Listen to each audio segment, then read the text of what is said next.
이런 목소리가 다 합쳐져야 우리 북남관계 문제도 한국을 가지고 나갈 수 있겠으니까 그래서 허심탄회하게 목표하다는데 그런데 오늘 이 실천적으로 보여준 오늘 진짜 행동으로서 아주 많은 사람들한테도 더 큰 기대와 희망을 보다 더 많은 사람들이 기대에 부응하고 또 각자 책임 공부를 다해서 공부를 해야 됩니다.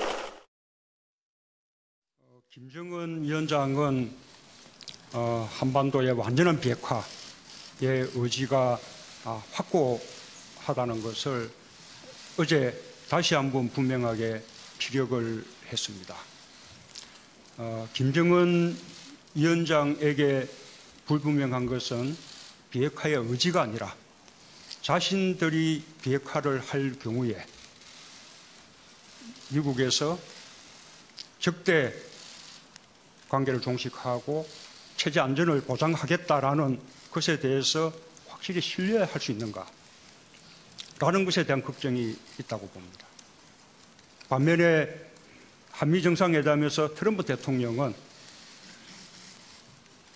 북한이 비핵화를 할 경우 적대 관계를 확실히 종식시킬 뿐만 아니라 경제적인 번영까지 도울 뜻이 있다라는 의사를 또 분명히 피력했습니다.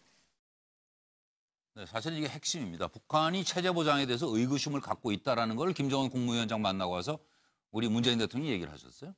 의원께서는 뭐라고 생각하세요?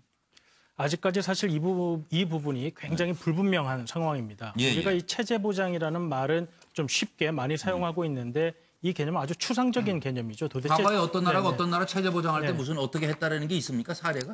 뭐 그런 건 없습니다. 그런 거 없잖아요, 지금. 그런 게 없기 때문에 과연 우리가 말은 체제 보장이라는 말을 쉽게 하는데 그럼 과연 그것이 구체적으로 어떠한 정책으로 나타나는가 하는 것이 있는가, 특히 북한이 어떤 구체적인 정책을 요구한 것이 있는가 하면 아직까지 그런 부분은 나타나지 않고 있습니다. 왜냐하면 아마 그렇게 된다면은 협상이 아마 빨리 결말이 날 텐데요. 맞아요. 여기서 지금 걸림돌. 그렇기 때문에 북한으로서도 제가 볼 때는 구체적 정책으로서 체제 보장이라는 부분이 무언지에 대해서는 아직까지 미국에 이야기했다고 우리가 볼 수는 없고 이런 부분에 대한 논의는 아마도 이제 북한은 미국이 무언가를 먼저 제시하면 거기에 대해서 이제 조금 더 얘기하는 그런 형태로 지금 협상이 되지 않을까 생각을 해볼 수 있습니다. 하여튼 완전한 비핵화를 하겠다는데도 계속 미국은 못 알아듣겠다고 그러고. 체제 보장 해주겠다는데 북한이 못 알아듣겠다고 그러고. 그렇죠. 체제 보장과 관련해서 이제 2005년 9.19 합의 때도 미국은 재래식 무기건 핵무기건 북한을 공격하지 않겠다라는 것을 합의를 했었고 그다음에 틸러슨 장관 때부터 미국은 북한의 정권 교체, 정권 붕괴 그리고 통일을 바라지 않는다라는 점을 계속 강조했습니다. 그렇기 때문에 지금 이 체제 보장 이야기가 나온 것은 그러한 말과 합의로 무언가 부족하다는 뜻인데요. 그 이상이 무언지는 아직 구체적으로 나와 있지 않습니다. 네, 벌써 시간이 6시 45분이고 요즘 예측이 잘 안 맞잖아요. 뭐 전문가들도 좀 사실 어렵고. 그래서 우리 패널들도 그냥 쉬셔도 됩니다. 잘 그냥 안 맞는 얘기 하는 것보다 헷갈려가지고 요새. 그런데 오늘 저 남북 경협주는 일단 일제히 상한가를 기록했다고 하니까 주식시장은 오늘 상황이 좋았고 뭐 양 박사가 자신 있게 지금 아니 그냥 전문가 수준은 안 되지만 전문가 수준에 그 미치는 그런 표현들도 이제 우리가 할 수 있죠.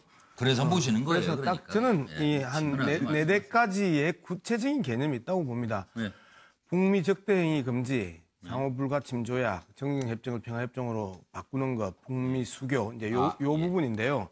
지난번 이 24일 날 끝났던 한미 합동 군사 훈련 썬더랜드 뭐예요? 맥스 썬더에서 예년에는 F-22, F-22, F-22가 뭐 6대였는데 이번에 8대가 나온 거예요. 그래서 김기관이 그 화가 나서 그 썬더랜드, 맥선더를 이제 강하게 비판을 했던 게 이제 그런 부분이고 그다음에 그래서 무산됐고. 북미 적대행위 또는 뭐 군사 위협 해소 이게 이제 핵심일 것 같고 두 번째가 상호 불가침 조약이 이제 우리가 예상할 수 있는 부분이고 그다음에 정전협정에서 평화협정이고 가장 핵심은 북미 수교인데 북미 수교를 어떻게 풀어내느냐. 평양에 예. 미국 대사관이 들어가고 워싱턴에 북한 대사관이 들어가느냐 안 들어가느냐가 예. 말 그대로 상호 인지를 잡고 있자라고 할 수도 있는 거고 예.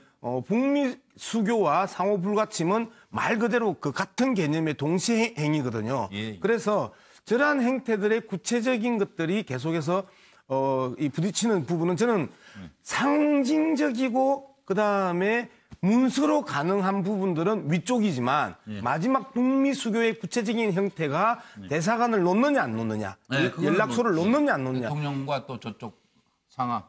예, 그런데 제가 이야기할 때 조금 좀 자유롭게 이야기를 하게 네, 알겠습니다. 좀 빨리 두시면 마무리해 주세요. 제가 빨리 마무리를 할 건데 하던 걸 자꾸 맥을 끊어 주시니까 고맙게도 이야기가 자꾸 끊기고 말이 길어지잖아요. 어쨌든 북미 수교에 있어서의 구체적인 형태가 연락소냐 대사관이냐 그리고 영사관까지 두느냐 이 문제에 있어서 북한은 좀 더 규모 있는 대사관을 이야기하는 것 같고 그다음에 미국은 연락소 정도의 축소된 북미 수교 행태를 유지하려고 하는 것 아니냐. 여기에서 강한 충돌이 일어나고 의제가 좁혀지지 않는 것 아니냐. 오히려 완전한 비핵화에 대한 부분들은 쟁점이 아닌 것 아니냐. 이런 예측을 해봅니다. 자, 최준영 변호사님. 네. 우이 위원 같은 경우에는 북한이 구체적으로 제안한 적이 없다라고 하지만 지난 4월 달에 북한과 이게 미국이 구체적으로 이제 협의를 할 때 나온 북한의 어떤 요구사항 5가지가 언론 보도된 바가 있습니다. 그것이 바로 이른바 비핵화 대가 5종 세트다 이렇게 표정을 했는데요. 첫 번째가 미국의 핵 자산의 한국 철수, 두 번째가 한미연합훈련식 핵 전력 자산의 전개 중지, 세 번째가 재래식 및 핵무기 공격 금지 확약, 네 번째가 정전협정의 평화협정 전환, 마지막으로 양 의원님 말씀하신 것처럼 북미 수교, 요거를 얘기를 했다고 합니다. 그러면서 그때 나왔던 얘기가 5가지를 요구를 하면서 미군 철수는 요청하지 않았다. 이런 얘기가 나오는 것이 바로 이 배경이 나왔는데 그와 같은 미군 철수 얘기가 지금 또다시 나오고 있어가지고 정말 이와 같은 북한의 요구사항이 오히려 확대되는 것이 아닌가 하는 우려가 없지 않은 그런 상황인 것 같습니다. 그럼 노영 변호사님. 네, 북한 입장에서 보자면은 사실은 할 수 있는 거를 다 해봤자 나중에 리비아식 해결 방법 이런 걸 논의하고 얘기가 된다면 본인 입장에서는 사실은 살 수가 없는 거 아니겠습니까? 당연히 체제 보장이 가장 우선이 되겠고 그것을 위해서는 말로는 소용이 없으니까 조약의 형태로 해줘야 된다는 게 저는 가장 중요했을 것 같고요. 조약의 형태를 해주어야지만 사실은 조금이나마 믿을 수 있는데 특히 거기에 미국만 혹은 북한만 이렇게 서명한다고 되는 일이 아니죠. 왜냐하면 중국의 영향력이라고 하는 것도 우리가 또 무시할 수 없으니까. 그래서 그런 여러 가지 것들을 고려해서 본인이 현재 이런 식으로 강력하게 드라이브를 걸고 지금 추진 나가는 방향에 있어서 중국, 미국, 북한, 일본, 남한 이 5개의 나라가 정말로 혹은 소련, 그러니까 러시아죠. 이 나라들이 기본적으로 어떠한 식으로 이 조약 자체 혹은 이 회담 자체에 혹은 이러한 식의 본인들의 나가는 방향 자체에 영향을 미치고 생각을 모아줄 것인가 여기에 저는 가장 핵심이 있었다고 봅니다. 의원님 말씀하세요. 얘기 있으시면. 지난 4.27 정상회담 때 이제 김정은 위원장이 불가침 조약이라는 단어를 언급했다고 함으로써 지금 불가침 조약이 많이 거론이 되고 있는데 이제 우리가 주의 깊게 좀 접근해야 될 것은 사실 이 상호 불가침 조약이라는 건 유엔이 생기기 이전의 개념입니다. 유엔이 생기기 이전에는 전쟁이라는 것이 합법적이었기 때문에 선전포고 같은 절차만 잘 지키면 전쟁이라는 것이 합법적으로 인식이 되던 시기였고 유엔이 결성된 이후에는 모든 선제적인 전쟁은 사실 다 불법적인 겁니다. 네. 그렇기 때문에 상호 불가침 조약도 유엔이 들어선 40년 이후에는 맺어진 불가침 조약이라는 게 없는 상황이고요. 그 이전에도 불가침 조약을 가장 많이 맺은 국가는 2차 대전 바로 이전에 독일이었습니다. 모든 불가침 조약이 다 깨졌던 것이죠. 그렇기 때문에 현재 유엔 체제에서는 불가침 조약이라는 개념 자체가 국제법적으로 성립이 되기가 어려울 뿐더러 미국 자체가 이것을 맺은 적이 없기 때문에 지금 그렇기 때문에 일요일에 이제 우리 정부도 이번에 남북 정상회담을 설명하면서 불가침 조약이라는 말보다는 불가침 약속과 같은 형태로 이야기를 했습니다. 왜냐하면 불가침 조약이라는 것은 사실 이루어지기가 굉장히 힘들기 때문이죠. 네. 그럼 결과적으로는 사실은 핵심적인 것은 북미 간의 적대 관계를 종식시킬 수 있는 그러면서도 방금 옆에 우 의원님 말씀하셨습니다. 북한침 조약이 아닌 약속이 될 수 있는 부분에 가장 현실적인 것은 연락사무소라든 대사급 외교관의 교환으로부터 시작된다. 이렇게 보지 않을까 생각이 들고요. 만약 아까 우리 최진영 변호사 얘기한 대로 체제 보장 5종 세트에 북한이 주안점을 지니고 있었다면 이 논의가 미국으로서는 갈 수 없는 논의라고 생각이 됩니다. 예. 그것은 사실은 의제와 협상을 위한 제안이지 실질적인 속내는 저는 아니라고 생각을 하고 있습니다. 그럼 차 의원님. 저는 지금 문재인 대통령이 이제 한반도 평화를 만들기 위해서 노력하시는 데 대해서 박수를 보냅니다. 다만 두 가지 제가 문제를 제기하는데 좀 한번 들어주세요. 하나는 이미 얘기했듯이 이 국가의 외교 안보 문제를 지도자의 어떤 개인적 관계로 풀 수 있는 사례는 여태까지 없었어요. 그 두 분이 신이 아닌 이상 현재 북한의 핵 문제를 이렇게 개인적 관계로 풀 수 없습니다. 그래서 그런 부분을 너무 강조하다 보면 나중에 커다란 착오가 생겨서 국민들을 나중에 크게 실망할 수 있게 만든다는 거 하나하고 그다음에 두 번째는 제가 이거예요. 왜 우리는 지금 북한의 체제 보장 문제를 우리가 지금 얘기하고 있습니까? 저는 이해가 안 가요. 우리가 지금 고민해야 될 거는 북한의 핵이 대남 위협을 하고 있는 거예요. 근데 우리나라 지도자 그 누구도 북한 핵의 대남 위협에 대한 제거는 생각도 안 하고 자기들의 입장은 쏙 빠져가지고 무슨 미국과 북한의 중재를 쓴다고 그러고 있어요. 저는 도대체 이게 있을 수 있습니까? 우리나라 지도자가?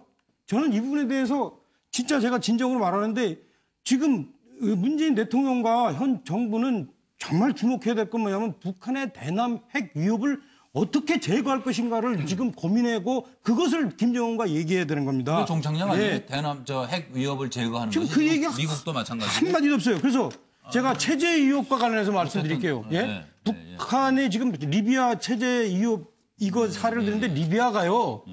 핵을 제거해서 체제가 위협당한 게 아니에요. 남아프리카도 핵을 제거했는데 남아프리카는 체제가 위협 안 바뀌었어요. 리비아도 마찬가지예요. 리비아 가다피만 날아갔지. 리비아의 체제가 현재 바뀐 게 없어요. 거기 준 국가 사회주의는 그대로 있습니다. 리비아가. 그래서 지금 중요한 건 뭐냐면 자 보세요. 북한의 체제를 무슨 미국이 보장합니까? 남한도 보장 못합니다. 북한의 체제는 김정은이가 나라를 잘 다스려야 그 체제가 보장되는 거예요. 이거 전 세계의 지도자들이 정말 남한의 지도자나 미국의 지도자나 북한의 체제 보장이라는 게 무슨 뜻인지 좀 생각을 해보고 이 얘기를 하는지 저는 이해할 수가 없어요. 네, 차 의원님도 목소리를 굉장히 높이시네요, 보니까. 근데 그 핵 폐기 제거가 굉장히 중요한 거고 그거는 저도 동감하는데 그걸 위해서 지금 떡을 거론하고 있는 거죠. 떡이 이제 체제 보장이 그 중에 하나입니다. 그렇죠. 네, 그렇게 제가 핵 폐기에 대한 최종 관심을 잘 갖고 있으리라고 한번 기대를 해보고요. 그래서 지금 김정은의 요구사항은 뭐냐? 한마디로 말하면 리비아의 지도자였던 카다피의 길은 싫어요입니다. 딱. 근데 그래서 요즘에 리비아만 나오면 이제 알레르기 반응을 보이는 듯하는데 근데 아까 지금 보면은 주로 아까 3종 세트, 5종 세트 말씀을 많이 해주셨는데 제가 다 그걸 줄여서 평화협정이라든가 불가침 협정 이런 것들을 말한 거예요. 그게 뭐냐면 법적, 제도적 접근이에요. 법적, 제도적 접근보다 김정은이 더 중요한 건 플러스 알파가 더 중요한 겁니다. 플러스 알파가 뭐냐?